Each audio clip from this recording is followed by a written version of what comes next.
इस वीडियो में हम यूज़र परमिशंस को देखेंगे कि आप कैसे किसी सेकेंडरी यूज़र को एक्सेस दे सकते हैं, परमिशंस दे सकते हैं अपने अकाउंट की और उनको कैसे मैनेज कर सकते हैं। यूज़र परमिशंस के थ्रू आप मल्टीपल यूज़र्स को अपने बिज़नेस की एक्सेस दे सकते हैं। क्योंकि देखिए अमेज़ॉन पे एक बिज़नेस है, ये एक छोटा बिज़नेस नहीं जो एक पर्सन मैनेज कर सके। ये अमेज़ॉन को भी आइडिया है कि एक कंप्लीट बड़ा ब्रांड बनता है, उसको मल्टीपल यूज़र हो सकते हैं, एम्प्लॉयज़ हो सकते हैं, हर स्पेसिफिक फील्ड के लिए स्पेसिफिक एम्प्लॉय हो सकता है। तो आप मल्टीपल यूज़र्स को एक्सेस दे सकते हैं और अमेज़ॉन ने ये फीचर ऐड किया है।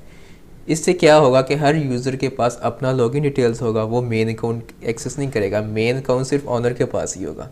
उसके जो एम्प्लॉयज़ है, जो उसकी टीम है, वो उनको यूज़र परमिशन देगा और हर एक जो यूज़र है वो अपनी लॉगिन डिटेल्स के थ्रू अकाउंट एक्सेस कर लेगा और उस पर कोई रिस्ट्रिक्शन नहीं होगी, आईपी की रिस्ट्रिक्शन नहीं होगी। अगर आप मेन अकाउंट डिफरेंट आईपी पे करते हैं, कंट्री स्विच होती है, फॉर एग्जांपल अकाउंट आपका बना है यूके की डिटेल्स पे या यूएस की डिटेल्स पे, या आपने यूएस रेजिडेंट शो करवाया है और आपका अकाउंट कभी पाकिस्तान से एक्सेस हो रहा है, कभी सऊदी अरेबिया से एक्सेस हो रहा है, तो अमेज़ॉन उसको डीएक्टिवेट कर देता है। ठीक है, आईपी वायलेशंस का एक रूल होता है, उसकी वजह से अमेज़ॉन आपका अकाउंट डीएक्टिवेट कर देता है। तो इसीलिए अमेज़ॉन ने यूज़र परमिशंस के थ्रू एक्सेस देने का एक फ़ीचर लॉन्च किया हुआ है, जिसके थ्रू आप एक्सेस दे सकते हैं।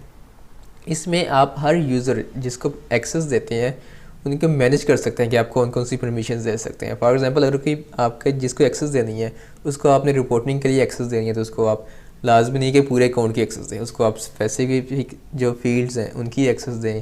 किसी को एड्स की परमिशन देनी है या किसी को आपने सारी परमिशन देनी है, तो आप मैनेज कर सकते हैं कि किस एम्प्लॉय को आपने कितनी परमिशन देनी है। और ये जो यूज़र परमिशंस का फ़ीचर है ये सिर्फ प्रोफेशनल प्लान पर है, जिसके मंथली $40 के अराउंड फ़ी है। ये इंडिविजुअल प्लान के ऊपर नहीं होता। आपने जब एज ए क्लाइंट आप किसी के लिए काम कर रहे हैं तो आपने भी उससे यूज़र परमिशंस के लिए कहना है कि आपको यूज़र परमिशन दें और आप अकाउंट को एक्सेस कर सकें, उसके लिए काम कर सकें। आप उसके मेन अकाउंट पे वर्क नहीं कर सकते, तो आप उससे यूज़र परमिशन लेके किसी के लिए अगर आपने काम भी करना है, अपनी सर्विसेज देनी है, तो वो भी आप यूज़र परमिशन लेकर दे सकते हैं। अभी हम देखते हैं कि अगर आप एज ए सेलर हैं तो आपने एम्प्लॉयज़ को या किसी और बंदे का यूज़र परमिशन देनी है तो आप कैसे दे सकते हैं। सेलर सेंट्रल में अकाउंट के ऑप्शन पर क्लिक करें, आपके पास यूज़र परमिशन का एक ऑप्शन नज़र आ रहा होगा, इस पर क्लिक कर दें। के सामने ऊपर एक आ रहा है आपने जिन जिनको परमिशंस दी हैं वो आ रहा है और नीचे ऐड ए न्यू यूज़र है।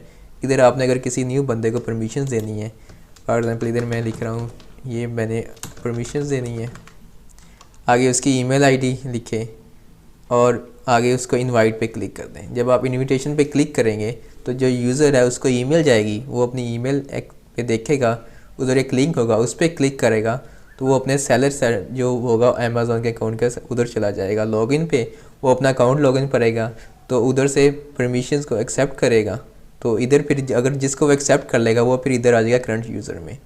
फिर उधर से आपने फिर मैनेज परमिशंस करनी है। जैसे अभी ये समझे कि ये जिसको मैंने परमिशन दी थी उसने एक्सेप्ट कर ली है, उसके बाद इस तरह वो इधर आ जाएगा। इनविटेशन की ईमेल इस तरह होगी जिसमें आपको ये एक लिंक नज़र आ रहा है जिसका डिस्कस किया मैंने कि आप उस पर क्लिक करेंगे तो आगे आपने सेलर सेंट्रल में जो भी आपका जो अकाउंट होगा उसके आप लॉगिन करेंगे, इधर sign in.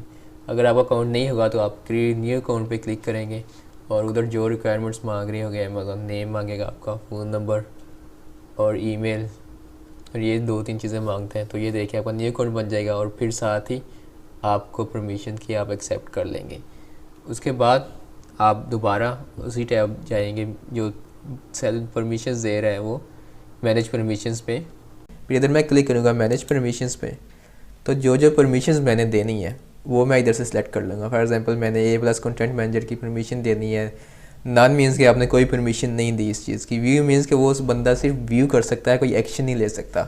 View and edit means कि वो व्यू भी कर सकता है और एडिट भी उसको कर सकता है।